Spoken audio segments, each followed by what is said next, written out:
So in the Ascended Master teachings, we learn these coping skills. We learn affirmations. We learn mantras.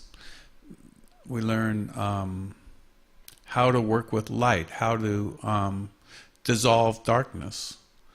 I love Ellie's example of 10,000 suns in her heart, as I think El Moria gave that teaching also in a book that he wrote. Using the fire, using the sacred fire of the violet flame, or the rainbow rays. Each one of those rays of light has a virtue or an ability to transform negativity into a divine virtue. We also have angel helpers, and prayers of protection that is what they teach us really first. We have to do these prayers to Archangel Michael, because when you step foot on the path back to God, then Maya begins to test you, and fear and the mind and all these other things will come but it makes you stronger. Life has a way of presenting exactly what you need for you to grow. So the prayer to Archangel Michael, there's many, but the simple one is, Archangel Michael, help me. Very simple. The angels are not allowed to interfere with our lives unless we invite them into our lives. And so the way we do it is you speak it out loud. And that opens the door for, between heaven and earth, where you speak it and they can come through now by your permission to clear any kind of negative energy that might be swirling around you, or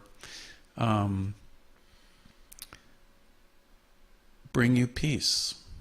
Carry a picture of Archangel Michael around with you in your purse, or one of the Ascended Masters. There are songs to Archangel Michael, music that is very uplifting and very joyful, because those angels are very happy. You cannot be sad around one of those angels. They will make you laugh, they will make you smile. So on our trip to Yosemite, I was teaching Ava's sister the prayer to Archangel Michael that you do. It's called Traveling Protection, and I'll just go through it right here.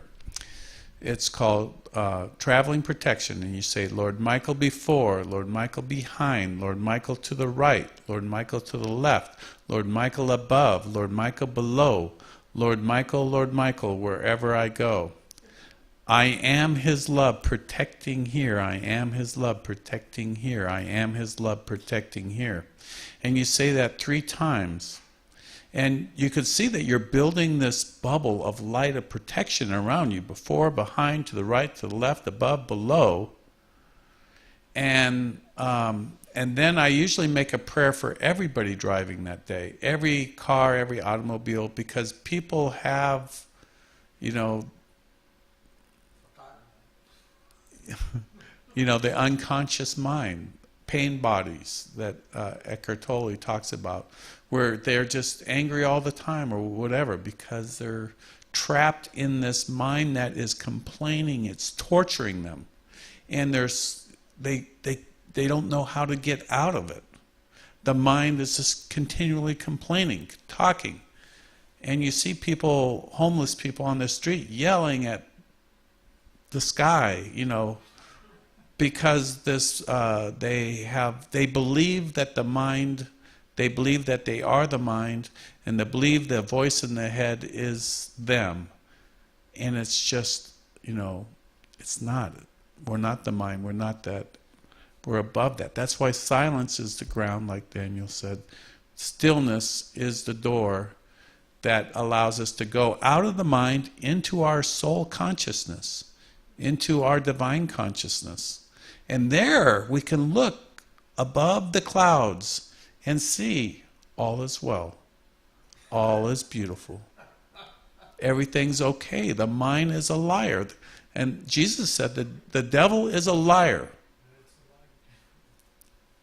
So you don't believe the thoughts, whatever negativity is being put out there. There's another great book that I read that helps with the path, and it's called The Road Less Traveled. And what that stands for is you stand and you face whatever's coming at you in life. You stand and you face the pain, the fear, or whatever it is, and then it goes past you. As long as you're resisting what's happening in your life, that is in itself creates another pain, another kind of fear or whatever. But standing and facing it, the road less traveled, you begin to be a conqueror of life, a master of your mind and your body and what's going, and your spirit. And that's what all this is. We are becoming the master. We are becoming the Christ. We are becoming the Buddha. And how that is done is in these flowering moments, little bits at a time, as we practice and we develop more and more coping skills that the masters have laid out, for thousands of years. They've all talked about it. This is how I did it. You can do it too. Stand and face whatever's happening. Don't believe the mind. Go into the stillness. Look in your... I wouldn't call them coping skills. So in some situations, they might be useful as a term like that. So, about the person, like if it is of light, you can say, if you are a light, if you're not of the light, get out of here. If you are the light, what's your purpose? What do you need to, why are you here?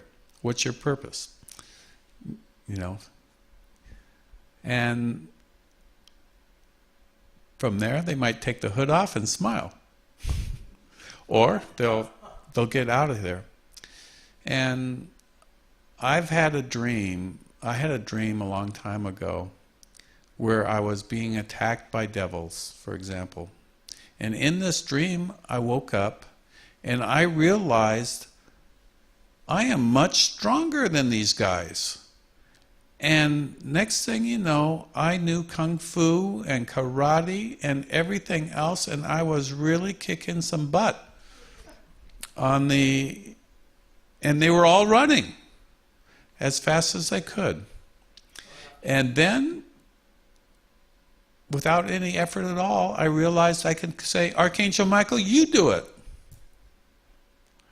And I just stood and watched as the angels swept the place clean. So, we are powerful spiritual beings. We have nothing to be afraid of. And I think those kind of encounters, we have to, we only want the highest, the purest light. We want to, be in the presence of the Divine Mother or Mother Mary or beloved Jesus or the Buddhas, where the purest, clearest light. Now, anything less than that,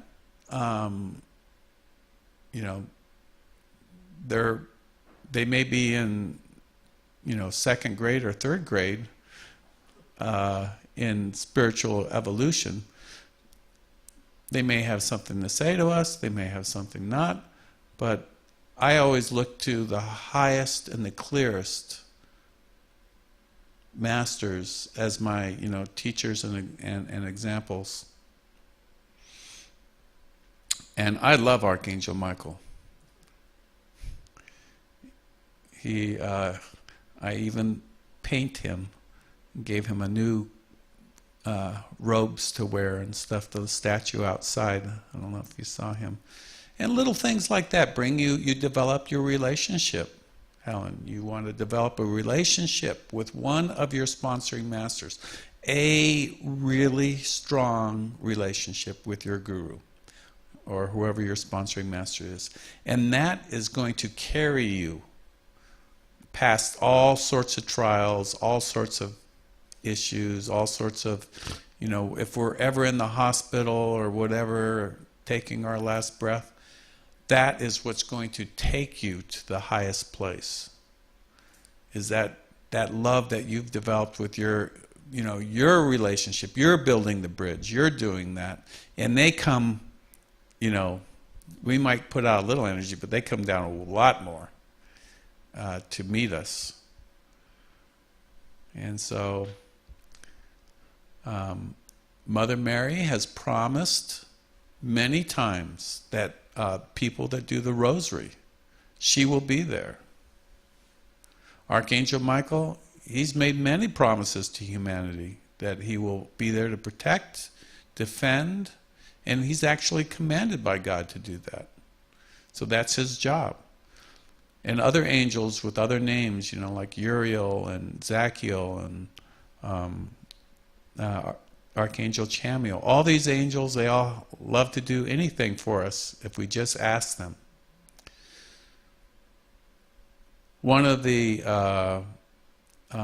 tools that the masters give us is the science of the spoken word, as you can command energy with your words.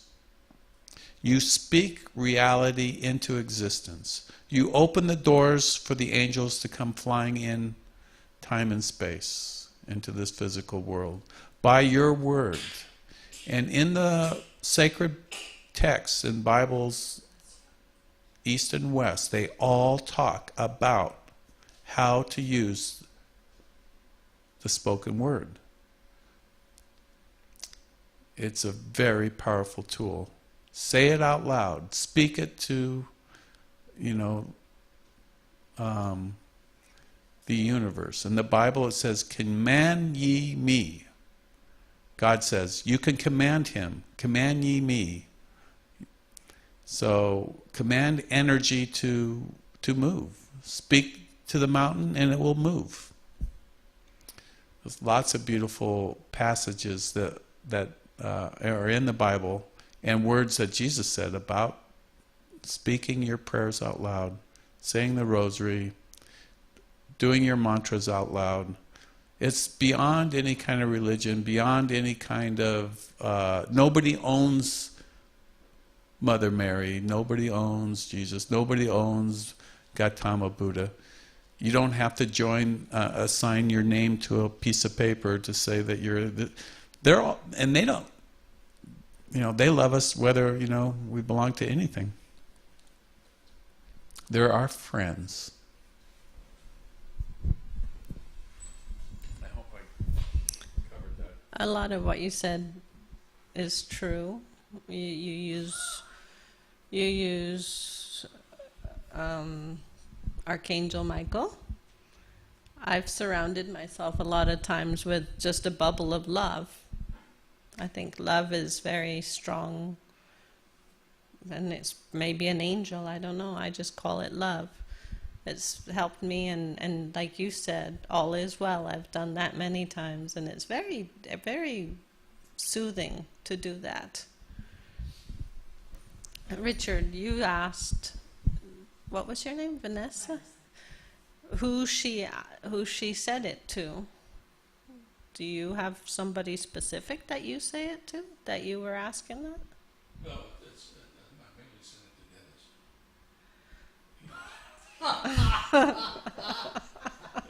He's an angel in white. No, I liked a lot of what you said. It really resonated.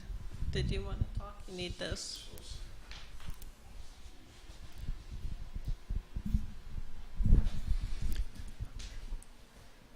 What you explained tonight, Dennis, is so right on.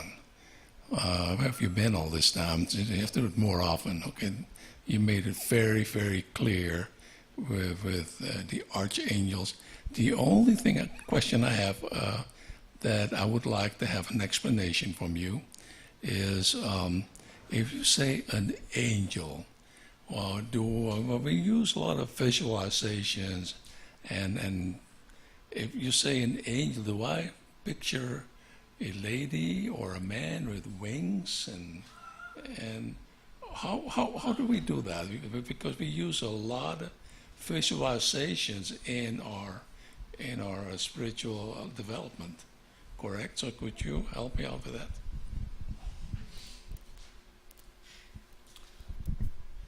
Well, I have been blessed to see angels on a few occasions. And so, like, I recommend everybody ask the universe to see the angels. That way you will have your own experience. Now, the encounters that I had, I'll just go over a couple of them briefly, is at a church. I was just watching the altar, and Elizabeth Clare Prophet was just standing there, and not saying anything. Nobody was, the place was packed. We were waiting for an ascended master message to come through. And I was sitting there too, but she was not moving. Nobody was moving, and we're all sitting there in silence. And it was a few minutes. And, then I could hear, it seemed like people were getting restless after a while. And I just kept watching. And then from the right side, my right side, I saw an angel come across. And as soon as it reached her, this message started to come. And I said, that's the craziest thing I've ever seen. I, blinked and blinked and blinked, but it, I saw it. So,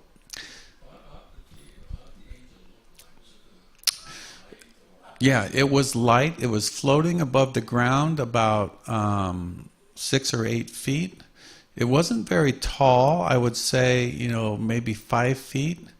I couldn't see anything other than this white, it looked like wings. It looked like a flowing white garment. And I was probably 21 or 22 or something like that. And I was going, my reality is shifting here. The same place in Malibu, I was standing outside the same church, 21, 22, standing there by the door, and I realized that next to me was that same light. And I was just standing there in that light, in that presence, and people were coming up and down the stairs, and I was just standing there next to this angel. And that lasted maybe for 3 or 4 seconds. But it was, like hair curling. Are angels sent by God? Are they soldiers of God or helpers? How would you describe that? Angels have been described by the masters as an angle of God consciousness. So they're created. It's a created being from God. It's one of the, there's humans and there's elemental beings, and then there's the angels, which are the helpers. So it's an angle of God consciousness that has a purpose or of a divine virtue. So there are angels of love, the cherubim. And they have a divine program, like a computer program that is this built-in intelligence, this angle of God consciousness of love. There are angels, warrior angels like Archangel Michael. There are healing angels, and they have, you know, different personalities. They're kind of like, you know, they're not like little robots, but they have you know, they're very old beings too. Some of them have been around since day one of multiple universes. So they have seen everything. And they, you know, and God has a sense of humor. So the angels have a sense of humor. So every type of virtue that you can imagine of honesty, there's an angel of honesty. There's an angel of integrity. There's an angel called the Enlightener angel. And this angel's purpose, his angle of God consciousness, is when a soul is ready to receive the enlightenment of God consciousness, this angel comes with a flame from Alpha and Omega, from Father, Mother, God, and brings that fire to the crown chakra of that person, and they are there. So that's one explanation of an angel. There are others, but some are steeped in like stories, childhood riddles, and Well, your explanation has been, for me, very plausible. Because when I see pictures that are depicted in print form, and if it's a man or a woman with these big wings, and I never believed it. You know, that's just science fiction. But maybe I'm wrong, but maybe they do exist like that. But I like your explanation. It's a spirit. It's a vibration. It's an energy. you know, they definitely fly.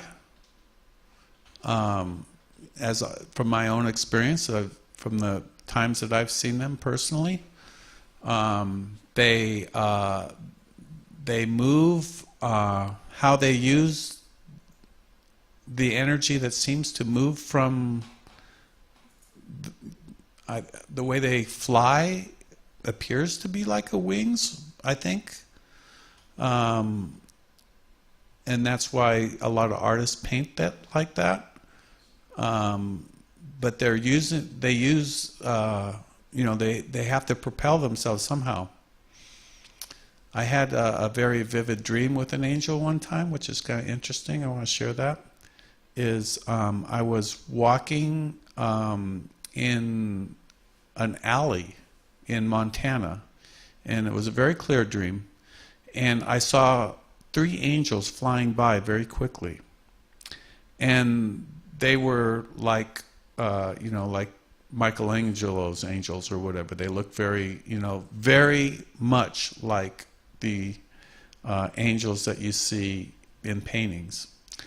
And it occurred to me in my dream that I could, next time I saw an angel flying, to grab it. To grab it.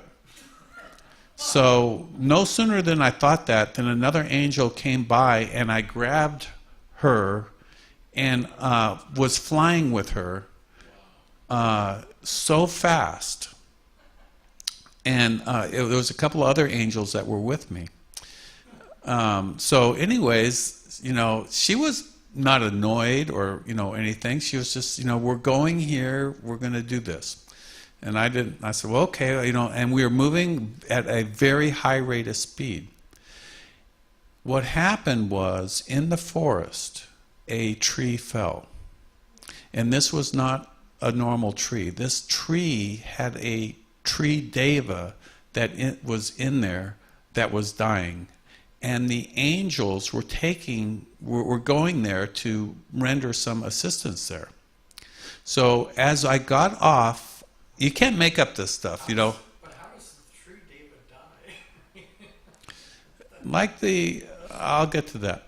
So in this dream, there is this tree that they take me to this tree. I'm there, and the angels are praying, and then I decide to pray for this tree too. And inside this tree, this huge tree, was a living being that was either going to go to the next level, into a new, become an angel, because the hierarchy, everything has a decay rate and a time limit on it.